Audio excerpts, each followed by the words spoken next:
এখানে অনেকগুলো পিকচার দেওয়া আছে। পিকচারের সংখ্যার সাথে বাম পাশে এবং ডান পাশে যে সংখ্যাগুলো মেলে সেগুলোকে গোল দাগ দিয়ে চিহ্নিত করতে হবে। প্রথমে আছে 3টা ডলফিন, 3।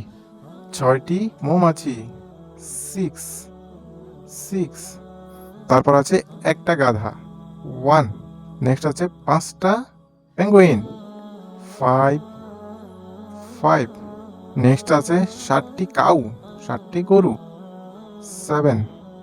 এখানে আছে 8টি গিরগিটি, 8, 8। তারপর আছে 9টি ফ্রগ, 9টি ব্যাং, 9, 9, 9।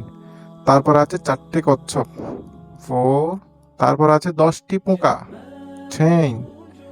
একেবারে শেষে আছে 2টি কুমির, 2। একেবারে উপর আছে 3টি ভালুকছানা, 3, 3। তারপর আছে 5টি কুকুরছানা, 5, 5। তারপর আছে 1টি হরিণ, 1। তারপর আছে 4টে ঘোড়া, 4টে ঘোড়া, 4। একেবারে শেষে আছে 8টে সজারু, 8, 8।